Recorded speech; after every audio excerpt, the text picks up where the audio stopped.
Hello दोस्तों, आज मैं फिर उपस्थित हूँ आपके सामने एक नई कहानी के साथ। तो चलिए बढ़ते हैं कहानी की ओर। ये कहानी एक राजा की है जिसके 3 बेटे थे। एक दिन राजा जब बहुत ज़्यादा बूढ़ा हो जाता है तो वह विचार करता है कि उसको अपनी प्रजा की देखरेख का कार्य कौन से पुत्र को सौंपना चाहिए। अपने इस प्रश्न के समाधान हेतु वह अपने गुरु के पास जाता है। गुरुजी राजा से कहते हैं, आप तीनों राजकुमारों को मेरे पास लेकर आइए।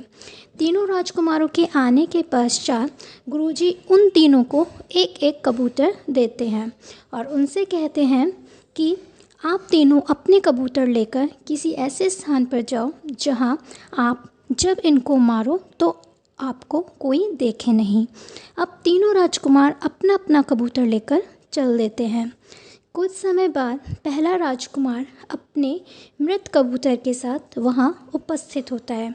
गुरुजी उस राजकुमार से पूछते हैं कि राजकुमार, जब आपने इसको मारा तो क्या किसी ने आपको देखा? वह राजकुमार कहता है, नहीं गुरुजी, मैं इसको लेकर अपने कक्ष में गया और वहाँ कोई नहीं था और मैंने इसको मार दिया। कुछ समय बाद दूसरा राजकुमार भी अपने मृत कबूतर के साथ वहाँ उपस्थित होता है। अब गुरुजी उससे पूछते हैं कि राजकुमार, जब तुमने अपने कबूतर को मारा तो किसी ने आपको देखा इस कबूतर को मारते हुए?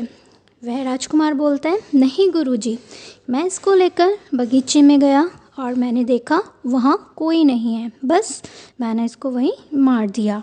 अब सब लोग मिलकर तीसरे और सबसे छोटे राजकुमार की प्रतीक्षा करने लगते हैं, लेकिन कई माह व्यतीत हो जाने पर भी जब वह वापस नहीं आता तो सब उसकी खोज में निकल जाते हैं। फिर महल से दूर एक घने जंगल में एक छोटी सी कुटिया में तीसरा राजकुमार उनको मिलता है और वह सब देखते हैं कि उसके पास वह कबूतर अभी भी जीवित अवस्था में है। अब गुरुजी से पूछते हैं, क्यों राजकुमार, क्या तुमको इस कबूतर को मारने के लिए कोई उचित स्थान नहीं मिला? इस बात पर राजकुमार उत्तर देता है, गुरुवर, स्थान तो बहुत मिले, परंतु उन सभी स्थानों पर कोई ना कोई पहले से ही उपस्थित था। गुरुजी आश्चर्यचकित होकर पूछते हैं, भला ये कैसे संभव है कि तुम्हें इस कबूतर को मारने के लिए कोई एकांत स्थान नहीं मिला? तो राजकुमार कहता है, गुरुजी, मैं इस कबूतर को लेकर सर्वप्रथम बगीचे में गया। मैंने जैसे ही इसको मारने का प्रयास किया, मैंने देखा पेड़ पर बैठे पक्षी मुझे देख रहे हैं, तो मैंने इसको नहीं मारा। फिर मैं इसको लेकर सरोवर के पास गया और जैसे ही मैंने इसको मारना चाहा, मैंने देखा सरोवर के जलीय जीव मुझे देख रहे हैं। फिर मैं इसको लेकर एक गुफा में गया और जैसे ही मैंने इसको मारना चाहा, मैंने देखा जालों में लगे मकड़ी मकड़े मुझको देख रहे हैं और अंत में मैं इसको लेकर इस एकांत कुटिया में आ गया और मैंने जैसे ही इसको मारना चाहा, मैंने देखा यह कबूतर मुझे देख रहा है, तो मैंने इसके नेत्रों पर पट्टी बांध दी।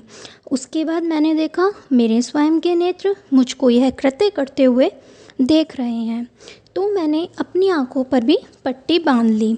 लेकिन इसके उपरांत मैंने विचार किया कि वह परमपिता परमेश्वर, जिससे कुछ नहीं छुपा, वह मुझे यह कृत्य करते हुए देख रहा है और मैं उनकी नज़रों पर तो पट्टी बांध नहीं सकता था, तो गुरुवर, मैंने इसको नहीं मारा। यह सुनते ही राजा और गुरुजी प्रसन्न हो गए, क्योंकि उनको एक योग्य राजा मिल गया था।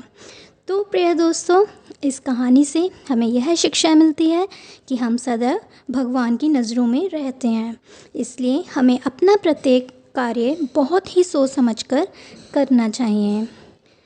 तो दोस्तों, आज के लिए इतना ही। फिर मिलते हैं एक नई कहानी के साथ। तब तक के लिए धन्यवाद। जय शिव शक्ति।